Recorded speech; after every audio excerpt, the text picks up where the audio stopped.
Alchimie. Ce mot résonne en nous. Alchimie des mots, alchimie du verbe, alchimie des corps. Harmonie, fusion, élixir de vie, transmutation du plomb en or. Mots du présent et du passé, pratique mystérieuse qui semble appartenir à des pages dépassées de l'histoire. Et pourtant de nos jours, partout dans le monde, à l'abri des regards, des alchimistes œuvrent encore. Que cherchent-ils? Quelle quête poursuivent-ils?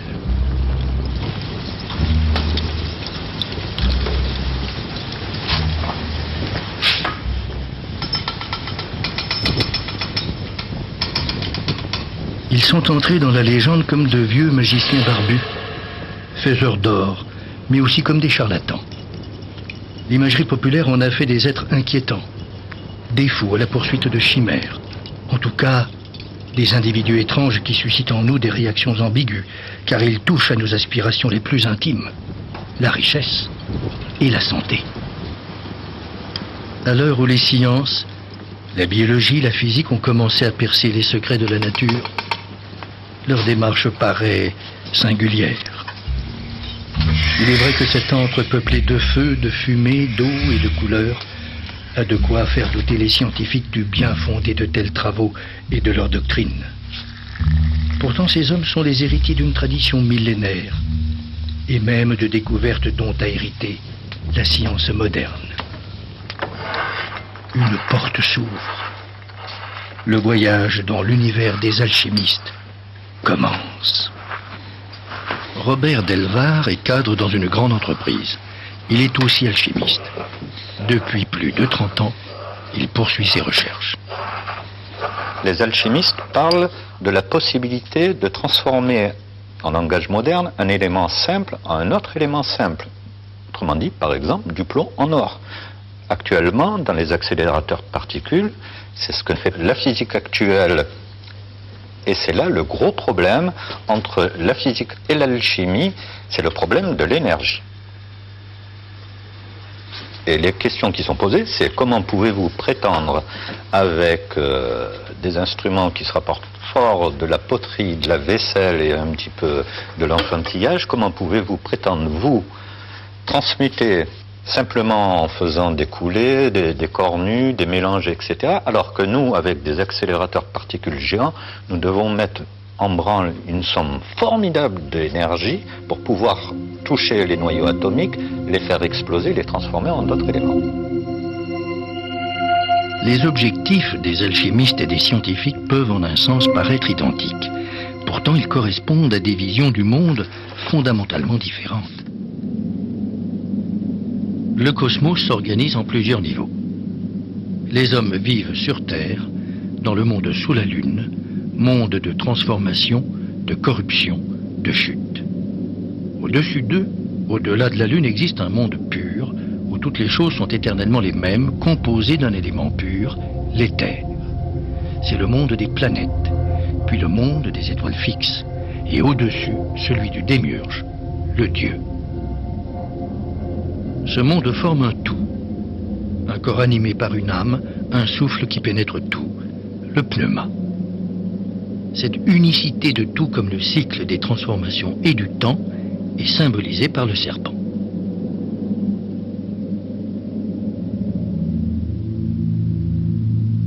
À l'origine de tout, il y a un Dieu unique, créateur d'une première matière informe et potentielle. On considère que tous les êtres d'ici-bas sont composés d'une matière indéterminée qui leur est commune à tous, et d'une forme qui leur est propre. C'est ainsi que les choses et les êtres sont ce qu'ils sont. Leur forme se matérialise par le biais de 4 éléments, la terre, l'eau, l'air et le feu. Les alchimistes vont retrouver ces 4 éléments en décomposant les choses. Par exemple, lors de la combustion d'une bûche, il se dégage de la terre, de l'eau, de l'air et du feu. Ces éléments qui constituent tous les êtres de ce monde peuvent se transformer les uns dans les autres, et cela grâce aux qualités qui leur sont propres.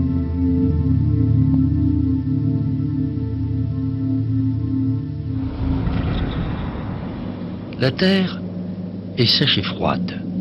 Froide et humide est l'eau. Humide et chaud est l'air.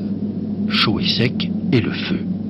La transformation d'un élément en un autre se fait par la qualité commune. Le froid pour la terre et l'eau, l'humide pour l'eau et l'air, le chaud pour l'air et le feu, le sec pour le feu et la terre.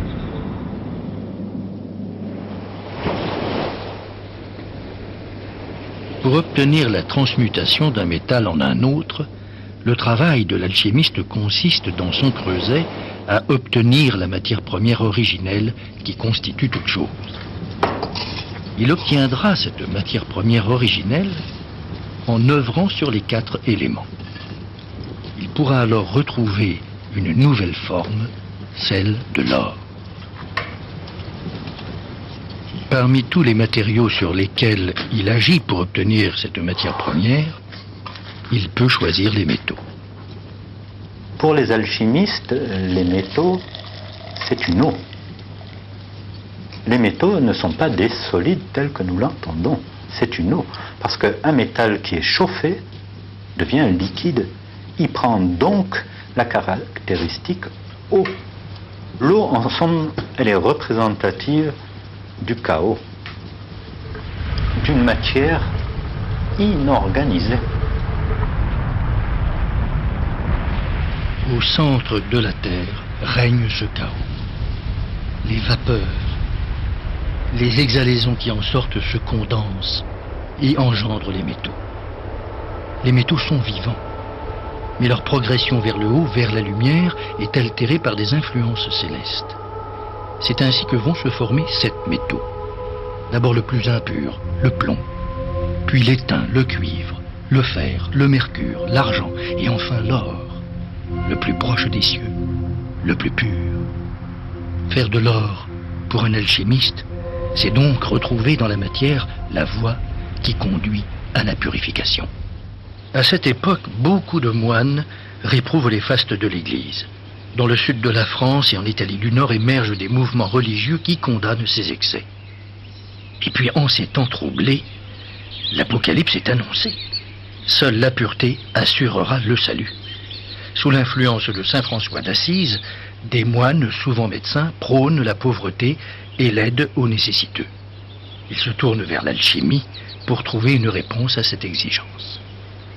Dans leur laboratoire, en distillant le vin dans leurs alambics, ils obtiennent une substance nouvelle, qu'ils assimilent au 5e élément des philosophes grecs, à la quintessence, à l'éther.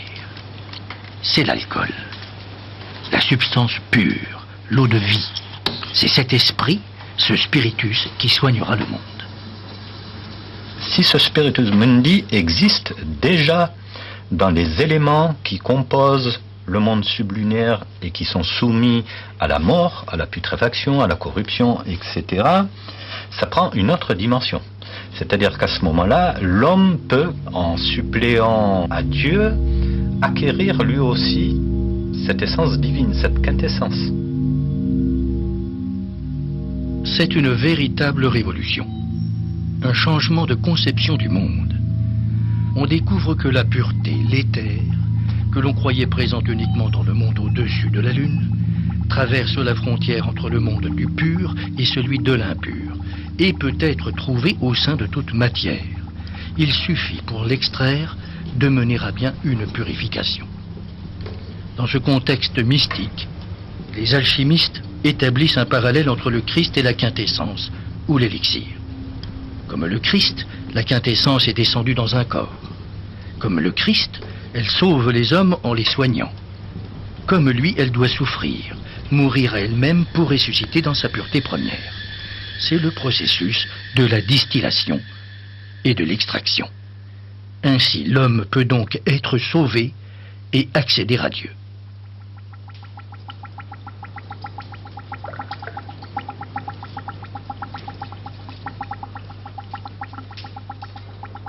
Toutes les manifestations des phénomènes que nous observons ont un sens parce qu'un devenir.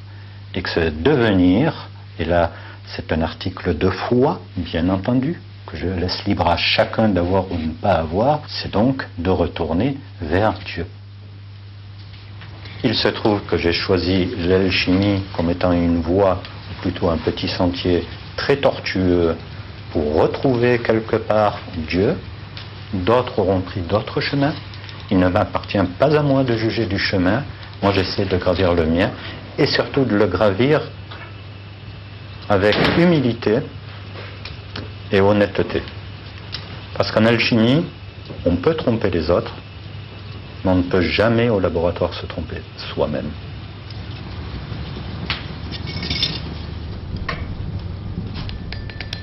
Les alchimistes ne confondent pas alchimie et religion. Ils entendent aider, corriger la nature dans ses œuvres. Ils ne prétendent pas se substituer à Dieu. Ils refusent tout recours aux démons et à la sorcellerie. Cela rassure les autorités religieuses. C'est ainsi que l'alchimie n'a jamais été condamnée par l'Église et que des papes se sont intéressés à la fabrication de la pierre philosophale, un terme qui apparaît au Moyen Âge. La pierre philosophale, c'est une pierre qui est plus esprit que corps. Alors effectivement, ça peut paraître un petit peu obscur de parler ainsi, mais alors si on voulait, on pourrait dire que c'est une espèce de catalyseur d'énergie orienté tout à fait particulier et qui est capable de transmuter sur le plan pondéral un corps simple en un autre corps simple, c'est-à-dire l'or, c'est-à-dire de réaliser au niveau minéral la rédemption du métal. Cette rédemption-là ne peut aboutir et se réaliser que si l'opérateur lui-même atteint ce stade de rédemption. Ce qui implique pour celui qui va être tenté par l'aventure alchimique, c'est d'acquérir des connaissances théoriques de la matière extrêmement approfondies. Deuxièmement, d'acquérir une pratique extrêmement difficile puisque les livres qui la décrivent sont codés, sont cryptés, et ce n'est pas pour rien d'ailleurs. Et troisièmement, d'essayer d'atteindre, si on voulait être simple, un peu un état de sainteté, puisqu'on est dans un contexte chrétien à cette époque-là, qui se rapproche d'une pureté intégrale, de façon à pouvoir vérifier sur le plan de la matière qu'on a atteint également cette pureté. La pierre philosophale est l'aboutissement d'un long travail, le grand œuvre. Langage et étapes restent bien obscurs pour le profane, car on ne peut comprendre ce grand œuvre sans s'être plongé dans l'histoire, sans être capable d'interpréter les symboles. Entre le cabinet de réflexion et le laboratoire, Robert Delvar poursuit sa recherche. Pendant des années, il a reçu l'enseignement d'un maître, a pris des notes, ordonné les symboles.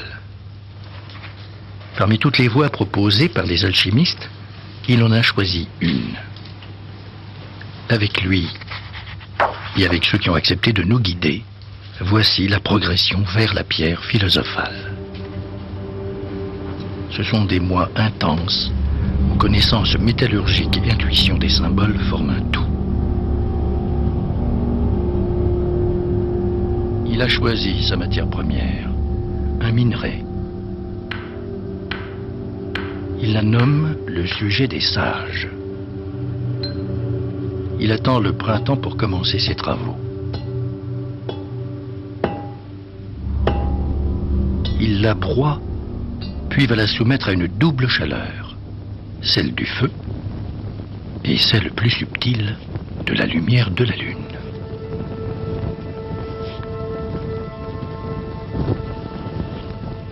Ce qui est considéré comme matière est considéré en fait comme un stade qui est compris entre la mort totale et la pureté totale. Donc effectivement, nous trouvons tous les échantillonnages des métaux, des corps, de ce que l'on considère à l'heure actuelle comme matière. Seulement, la différence, c'est que dans le monde actuel, la matière, c'est la matière, et ce qui est l'esprit, c'est l'esprit. Et il y a une séparation qui est très nette. Alors que dans le monde de l'Antiquité ou du Moyen-Âge, on n'assiste pas à une séparation de la sorte. La matière et l'esprit agissent. Et en alchimie, on ne fait pas tant agir la matière sur la matière, on fait agir l'esprit sur la matière. Jour après jour, heure après heure, l'alchimiste consigne les pesées, les températures et les réactions de sa matière. Pendant que la première matière subit l'action du feu, il recueille une eau qui a reçu l'influence des rayons du soleil et de la lune, les principes mâle et femelle. Ces mêmes principes entrent dans la préparation de deux corps salins qui, chauffés, interagissent avec l'eau. En les faisant cristalliser, ils captent l'esprit du monde, une force secrète. Pour nous, c'est sûr, il y a une force sous forme d'onde, d'énergie. Et quand on va faire les opérations au creuset, notre matière, quand elle va fondre, etc., va attirer, à travers le fourneau, à travers le toit de la maison, va attirer l'esprit universel. Elle va agir comme un aimant gigantesque. Or, le déclencheur de cette action, ce sont les sels.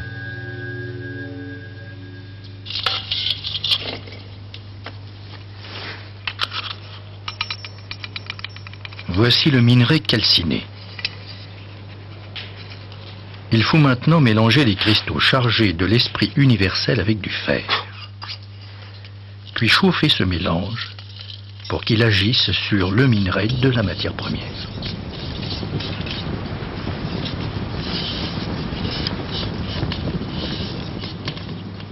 Nous sommes à l'intérieur du vase du grand œuvre, où l'artiste ici a représenté ce qui se passait dans la matière. On a l'enfant qui vient, ou le jeune alchimiste qui, lui, vient terrasser le dragon, qui est le représentant de l'alchimiste au sein de la matière. C'est la première couronne de l'œuvre. Donc la naissance du mercure, que l'on voit représenté ici sur son char, tiré par deux coqs. Parce que le coq est l'emblème de Mercure.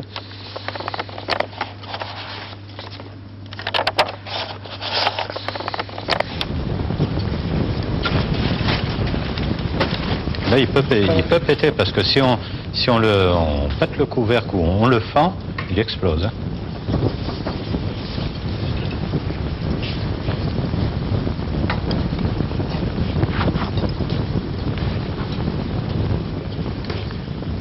Ce sont des instants cruciaux, dangereux. L'alchimiste livre un combat intime avec la matière et le feu. La moindre erreur de température, quelques grammes de trop, et c'est l'explosion.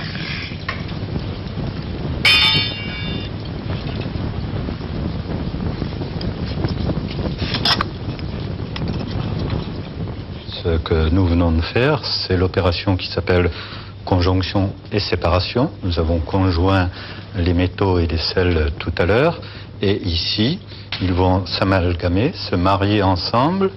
Et quand nous ressortirons le creuset, au bout d'une heure environ, nous allons couler et deux parties paraîtront, qui vont être assez facilement séparables. D'un côté, ce sera une partie dite femelle et de l'autre, la partie mâle.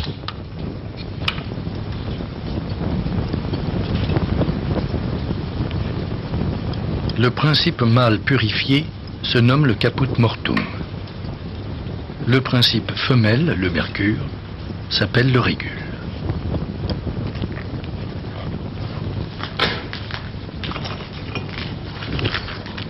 Lorsque le lingot est parfaitement coulé et surtout que le coup de marteau est heureux, on y voit cet agencement en agglomérat fibro-radié qui partent en fait des petites aiguilles subtiles qui partent du centre vers la circonférence.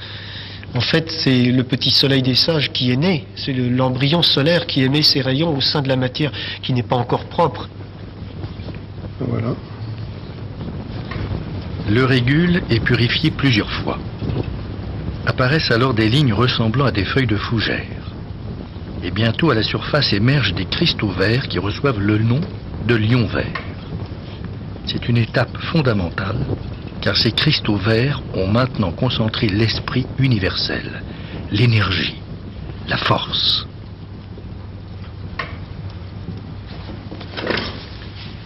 Maintenant, il faut reprendre la partie mâle mise de côté.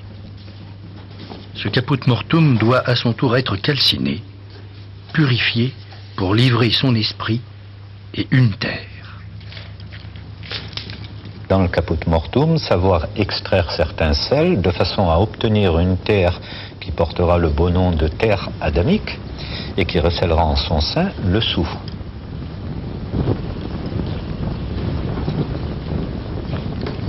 Nos deux principes, tant mâle que femelle, ont été purifiés et il va s'agir maintenant, pour rentrer dans la deuxième phase du grand œuvre, de réunir de nouveau ces éléments afin de pouvoir provoquer ce qu'on appelle la sublimation.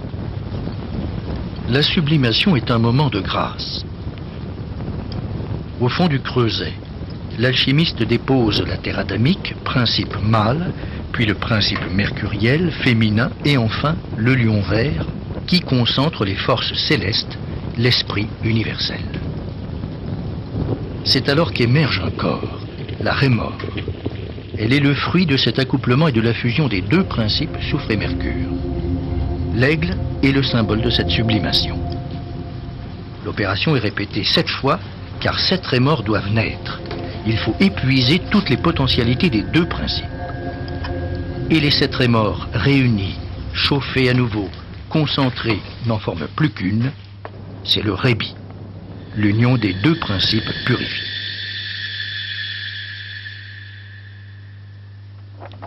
Voilà, nous sommes sur un des mythes de l'alchimie qui est le mythe de l'androgyna, c'est-à-dire le mâle et la femelle en un seul corps, qui est en fait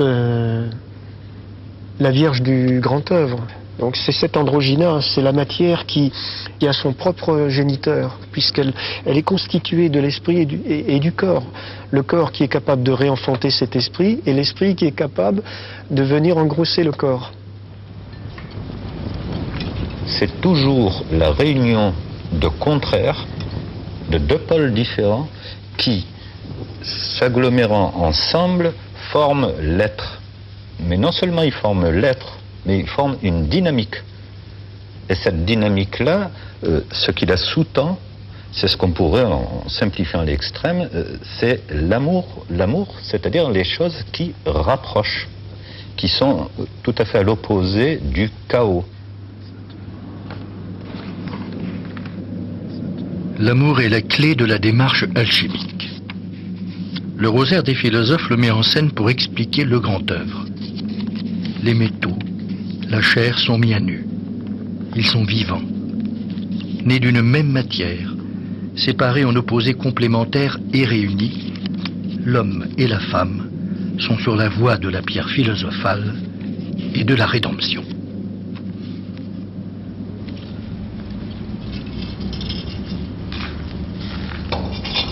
La troisième phase peut commencer. Plusieurs mois, plusieurs années ont peut-être été nécessaires pour y parvenir. Elle est rythmée par 3 étapes. La phase au noir, puis au blanc et enfin au rouge. L'œuf, symbole de l'unité de la matière, peut alors être confectionné. À l'intérieur du creuset, tout le processus va se répéter et cet œuf, avec son rébi, s'épanouira, se chargera en énergie pour devenir enfin pierre philosophale. L'opération est placée sous le sceau du secret, le sceau d'Hermès. Il y a une espèce de petite voûte qui se forme dessus avec le fondant, qui fait comme la coquille d'un œuf, et cette voûte, elle va disparaître d'elle-même une fois que le miracle est accompli au sein de la matière. Comme dans la guérison des plaies. Il arrive un moment où une croûte se forme sur la plaie, et cette croûte se détache d'elle-même jusque l'épiderme tendre s'est reconstitué. Et ça, c'est le grand mystère. La nature reprend son droit et ça ne nous appartient pas. L'alchimiste ne peut rien voir. Il est obligé de savoir ce qui se passe exactement au sein de la matière. Et comme le dit l'adage ancien, les sons, les parfums et les couleurs se répondent. Et ce sont 3 signes où il faut être très attentif. Le mercure chante divinement lorsque sa mort est proche. On entend ce cri strident au sein de la matière grave et qui représente la mort du composé. On entend comme un combat, les matériaux qui se combattent l'un sur l'autre. Cyrano de Bergerac dit que c'est le combat de la salamandre, de l'animal glaçant et de la bête à feu. En fait, du chaud et du froid. Et...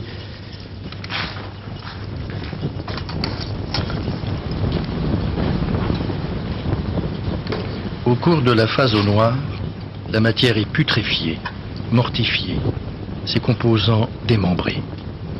Des sons s'élèvent. On entend les notes de la gamme et chaque note correspond à une couleur. Mais nul ne peut les voir. Seule la musique du creuset indique la montée chromatique vers la pureté.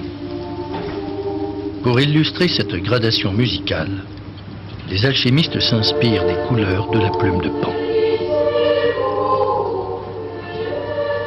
La phase au blanc indique l'ultime purification des 4 principes, terre, eau, air et feu. Enfin, les derniers sons annoncent la phase au rouge. Elle est symbolisée par un phénix, l'oiseau qui renaît de ses cendres.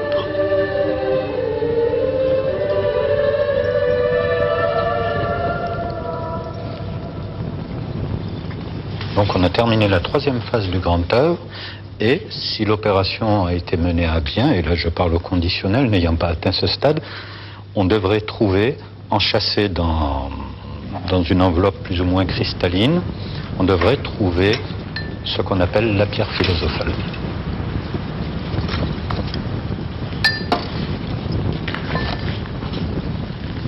Mais mise ainsi, évidemment, elle n'est pas assez puissante. Il faut donc de nouveau la multiplier. Et la multiplier, c'est de nouveau la remettre en coction et recommencer cette coction qui, ce coup-là, va se dérouler dans une durée de plus en plus courte. Donc plus on multipliera la pierre, plus elle prendra d'énergie. Plus elle prendra d'énergie, plus elle sera puissante. L'alchimiste doit encore faire un choix. Utiliser la pierre à des fins médicales pour produire l'élixir de vie, ou la destiner à la transmutation d'un métal en or. C'est un phénomène naturel, en tout cas pour moi et je pense pour tous ceux qui pratiquent l'alchimie, il y a des relations constantes entre le monde spirituel et le monde physique, il n'y a pas de séparation et donc il y a un ensemble qui progresse. Et c'est pour ça que les interactions entre le monde minéral dans le four, tel qu'on le voit dans le creuset, avec les interactions qui se passent dans l'esprit par l'entremise des moyens physiques, c'est-à-dire nos mains, ont tant d'importance. Et il ne s'agit pas là de magie, bien entendu. Il s'agit d'un autre plan qui est hors du champ scientifique, qui est autre part. On connaît tous la phrase célèbre « Science sans conscience n'est que ruine de l'âme ». Pourquoi ? Bien, c'est aussi l'histoire de Faust. C'est l'histoire d'une connaissance qui, n'étant plus bridée par une morale, n'étant plus bridée par une éthique, n'étant plus intégrée dans la totalité de l'homme, eh bien, elle risque de lui échapper. Si l'alchimie ne consistait qu'à retrouver des formules à travers des grimoires et avoir l'habileté nécessaire et suffisante pour reproduire les opérations du grand œuvre, je vous le dis tout de suite, l'alchimie n'offrirait plus aucun secret, ce ne serait que simplement une physique ou une chimie particulière. Et il y a fort à parier que nos chimistes auraient retrouvé le secret du grand œuvre, c'est-à-dire de la transmutation des métaux, puisque l'on veut parler en ce sens, depuis fort longtemps. Donc il y a bien quelque chose de différent, c'est-à-dire un facteur qui va s'inclure à un moment donné dans cette recherche. Et ce facteur, eh bien, il est évident parce qu'il est marqué pratiquement dans tous les bons traités d'alchimie. Ce facteur, c'est un facteur moral, c'est un facteur éthique. Cette éthique, mettant en avant la relation de l'homme à la nature, devient un enjeu dont les romantiques allemands se font l'écho. À la même époque, les hauts fourneaux des usines sidérurgiques deviennent les creusets d'où jaillissent le fer et l'acier, ce nouvel or des sociétés industrielles.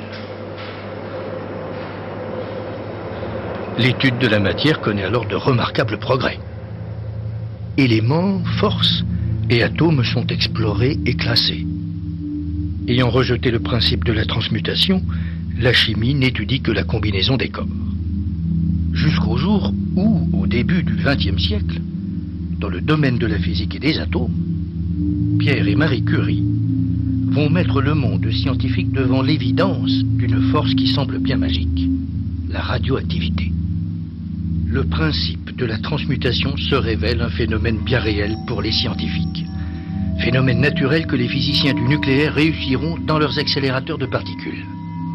En quantité infinitésimale et radioactive, ils transmutent du plomb en or.